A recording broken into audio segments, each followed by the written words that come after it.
de ce qui nous attend à partir du 10 juin prochain en France avec l'Euro 2016. On en rappelle la donne. Vous vivrez en intégralité.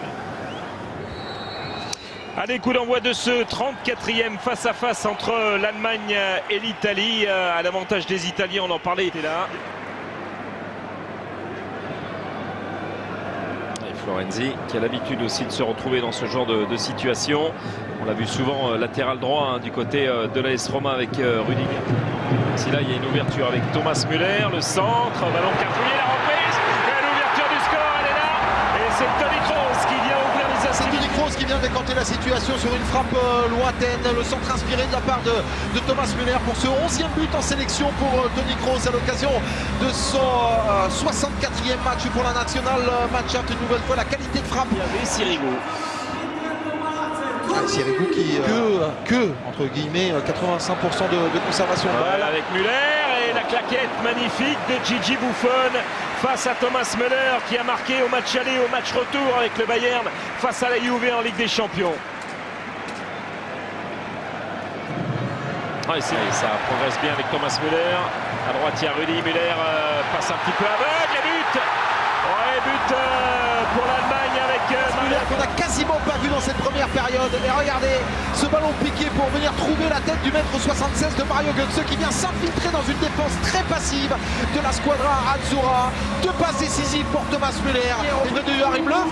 C'est un break très important réussi par les Allemands. Les Italiens qui ont compris un coup au moral. Et le coup de sifflet de la part de Monsieur Drarta pour envoyer tout le monde au vestiaire sur... Allez, coup d'envoi de cette seconde période entre l'Allemagne et l'Italie. De Silvestri également qui va faire son entrée du côté de l'Italie avec ce très bon ballon pour Draxler, peut-être son dernier. Draxler dans l'axe, c'est 3-0. Et ben voilà, c'est le but de Ter Stegen. Ça fait mal, très mal. Ça fait 3-0 pour les Allemands.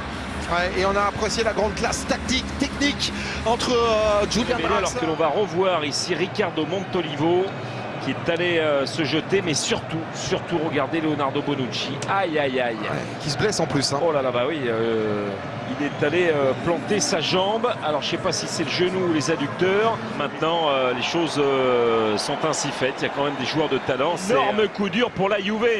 Déjà des soucis avec Chiellini. Normalement il est de retour, ça en mal de buteur, et d'un seul coup il y en a un qui s'est révélé et qui est revenu à point nommé comme Zaza. Peut-être la frappe. Elle est terrible cette frappe de Zaza. Une nouvelle fois Thiago Motta pour venir passer derrière Mustafi. De l'équipe de Joachim Löw. Oh, attention, peut-être 4 ici avec la sortie de Buffon et penalty. Gigi Buffon qui est allé crocheter Gianluigi Buffon.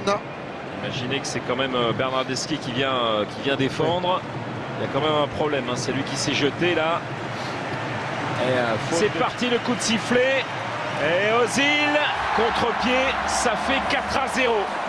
Alors qu'ils avaient largement le match à leur portée, en main, après avoir mené 2-0. Cette fois-ci, il y a quand même beaucoup plus de sérieux face à une formation italienne où Antonio Conte... Ahora mismo 2-1 con Portugal. El balón al área, la que tuvo. Espectacular Italia ahora con el remate de Andrea Ranocchi, el ex defensa central del Inter de Milán, que se encontró esa pelota dentro del área y no tuvo la capacidad suficiente para llevarla a la red. Sí, entre esto y lo de Montolivo. Ahí está Okaka. Busca el balón interior, buena acción ahí del futbolista de Anderlecht, el disparo, marca Italia. La trayectoria cambia. Su compañero en la Roma, creo que es Rudiger. Sí, entonces gol giallo-rosso. Bueno, se conocen muy bien y ahí ha funcionado la conexión, desde luego. Bueno, es que... au moment, Philippe, où l'on rentre dans ces derniers instants de cette rencontre. Avec un ballon récupéré par Stéphane El Shaarawy qui va servir Stefano Okaka. Okaka qui, oh là là, il a complètement manqué sa frappe, Stefano Okaka. Et